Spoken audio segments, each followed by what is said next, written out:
Kamala Harris has selected Minnesota Governor Tim Walz as her running mate. And this picture is a great preview of what he brings to the table. Let's talk about it. How's everybody doing? My name is Anthony Brian Logan, and today we got to talk about Vice President Kamala Harris selecting Tim Walz as her vice president in her presidential campaign. Now, this guy, super far leftist, really woke, everything liberal. Whatever Nancy Pelosi says, whatever Chuck Schumer says, you're going to have Tim Walz right there. You want me to be the apologetic white guy? I'll do it. You want me to just let lawlessness reign supreme as I did during the George Floyd kerfuffle in Minnesota during 2020? I got it. No problem. That's who Tim Walz is. And a lot of other things. I think there was a drinking and driving while going 100 miles an hour, lying about his military experience, a little bit of everything. Now, before I go too far into it, let's get into a couple of clips here. Now, remember the white dudes for Kamala Zoom call? Of course, Tim Walz was on there, and let's see what he said. But we can get out there, reach out, make the case. And for one thing, don't ever shy away from our progressive values. One person's socialism is another person's neighborliness. All righty. So you're a commie on top of that. Wow. Now, if I was in the market for a Democratic president, which I'm not, I don't think that I would want this guy to be the VP. But maybe I would if I'm a crazy leftist and I'd go for a particular thing like that. Now, here's Van Jones kind of addressing the elephant in the room. Now, let's be clear. For a long time, the running mate was rumored to be, what's my man's name? Josh Shapiro, the governor of Pennsylvania. And there is an event in Pennsylvania coming up. I think there might be the debate that Trump proposed. Everything was set for Philly to be the place where the VP pick was revealed. I think it was going to be Josh Shapiro, but a problem arose. You see, because Josh Shapiro is Jewish, and there's been quite a bit of protesting against Israel and a lot of quote unquote anti-Semitism that has come directly from the left. So let's see what Van Jones says about this. Do you think it was a little risky, though, Van, that she didn't go with Shapiro to kind of lock down Pennsylvania? I mean, yes, David Challing was saying earlier, just because you pick him as your running mate doesn't mean you automatically win Pennsylvania. But I got to think it would have helped just a little bit.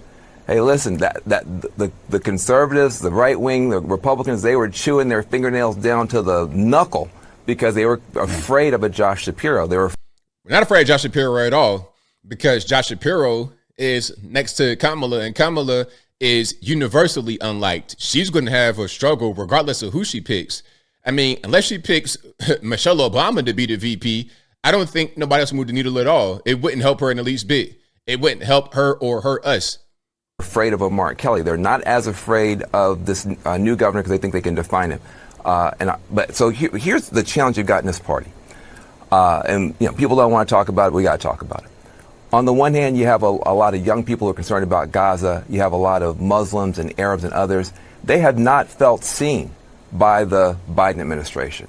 You start hearing that genocide joke. That was building. And so those folks needed to have a candidate that they could feel comfortable with. This helps them in that regard. But you also have anti-Semitism that has gotten marbled into this party. You can be for the Palestinians without being an anti-Jewish bigot, but there are some anti-Jewish bigots out there. And there's some disquiet now, and there has to be. How much of what just happened is caving into some of these darker parts in the party? So that's going to have to get worked out. It's going to have to get talked through. So there we go. Van Jones talking about the elephant in the room. Now, there's a lot more we got to get into. I'm not quite sure if you saw part of the lower third right there in that video.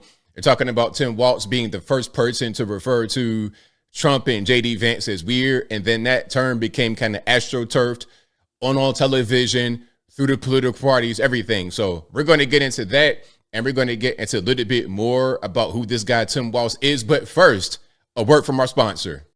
Online data brokers sell your information to scammers, hackers, and anyone that wants to use that information against you. Your full name, email address, home address, health records, even your family's information is all out there for sale. I mean, look at what they found about me. That's why I've been using Aura, the sponsor of today's video. Aura shows me which data brokers are selling my information, and they automatically submit opt-out requests on my behalf.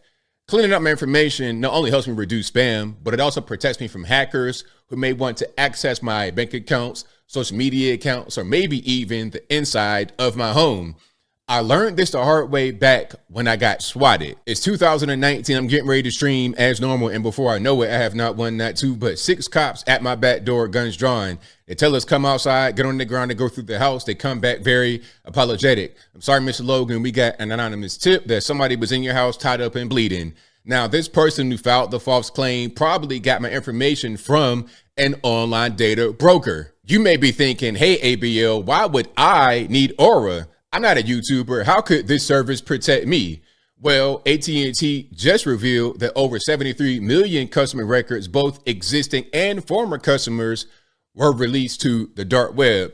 Now, AT&T says use a stronger password, monitor your account activity, maybe even invest in the credit freeze or a fraud alert from a credit bureau. Well, Aura does all the above for me. And the best part is I don't need a bunch of different apps, all because one company could not afford to keep my data secure.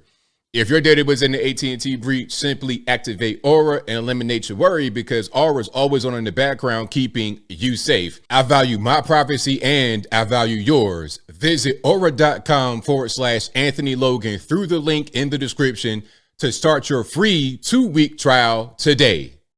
All right, now here is Tim Walz explaining why he did this whole their weird thing. He probably was told to do that by the Democrats. Like, hey, man, you're going to be the guy. So let's just have this camp. We come up with a campaign. Just use this word. It'll spread like wildfire. And then we'll say you're the one that got credit for it. That'll help you out in the polls. That's kind of what I'm thinking, but maybe I'm incorrect. But let's hear straight from the proverbial horse's mouth, shall we? It's not a name calling or tagging him with it. It's an observation. And I didn't come up with it. People around, that I'm with around southern Minnesota, relatives and Republicans. Look, Donald Trump is a threat to all those things, but we somehow put it in there that he had this power that there wasn't anything we could do about. This is a tool. I'm a teacher and you're trying to get things in. This is the emperor's wearing no clothes. Look, I've dealt with bullies. I had 20 years in the classroom.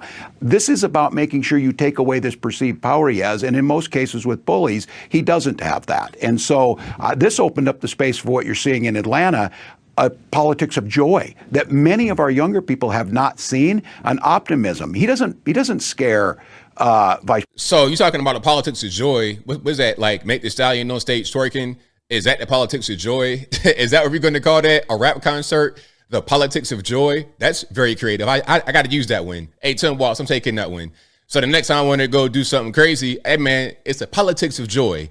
I'm just indulging in that, man. That's all. It's a good thing. I'm spinning a negative as a positive. Vice President Harris, but he opens up this idea that your previous guests were asking about. Where's the plan? He doesn't have one, and these weird ideas. And I'll stay to that. I still say this: people can feel this. Why does the guy never laugh? Like laugh with people, but laughing at people. All right, and you are apparently like a comedian. From your furrowed brow, you got to be the funniest guy on that side of the Mississippi River. All right, now let's check it out some more here. Who's this guy, Tim Walz? What will NBC News say about this man? Let's go ahead and roll it. A working class politician from a rural background, Minnesota's Tim Walz is known for not pulling punches. This is not about the Second Amendment. This is about the safety of our children and our communities. A self-described white dude for Kamala Harris, the popular governor will now run alongside the nation's first woman of color atop a major party's ticket. Walz grew up in small-town Nebraska and joined the National Guard as a teenager. He'd serve in the National Guard for more than 2 decades, eventually becoming a school teacher. After moving to Minnesota, he volunteered for John Kerry's presidential campaign, and in an upset, he was elected to Congress in 2006. Walz served in Washington for the next 12 years, establishing himself as a moderate Democrat. Then he ran for governor in 2018, winning in a landslide. The process of how we as a state and how we as a nation respond to these things is really important. 2020 would bring defining moments, the COVID pandemic and the killing of George Floyd, which triggered riots and criticism from Republicans over why it took Walz 3 days to call in the National Guard. Decisions were made in a situation that is what it is, and I'm I simply believe that we tried to do the best we can. Walz's critics also point to a state audit report that found major failures by Minnesota's education department during the pandemic, allowing rampant misuse of a federal program meant to feed children. If you commit fraud in Minnesota, you are going to be caught and you are going to go to prison. Still, Walz has long had strong union support. The president of the United Auto Workers says he was among his top choices for VP. I had an opponent who thought this was a real zinger when we were going at it. He said, Governor Walz is in the pocket of organized labor. And I said, that is a damn lie. I am the pocket. Walz is also seen as an attack dog, not shy about going after former President Trump. Definitely an attack dog. Whatever they tell him to do, he'll do it. You want me to bite, I'll bite. That's pretty much Tim Walz. Trump or his running mate, Senator J.D. Vance. Well, it's true. These guys are just weird. And you know, they're running for He-Man Women Haters Club or something. So that's pretty much that. That's Tim Walz. That's going to be Kamala Harris's running mate. Now, as I close, I want to say this. I don't think this is a winning ticket, and I think Van Jones might be onto something. I think it was going to be Josh Shapiro. Then they're like, wait, he's Jewish. We can't do that because a lot of leftists don't like Jews anymore. So let's go ahead and pick the random white guy from Nebraska.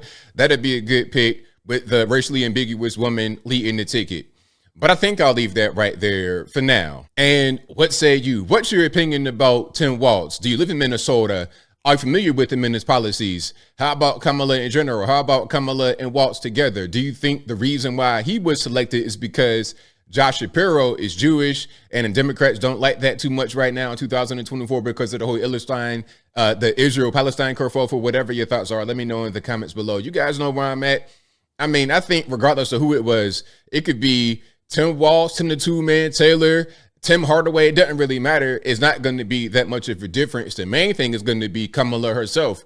Is she a viable candidate? Can she rally people to the polls and vote for her on election day in November? I'm not quite sure about that. But whatever your thoughts are, please let me know in the comments below. And that is all I got to say for this video. If you like what you heard, please comment, rate, share, and subscribe. Peace.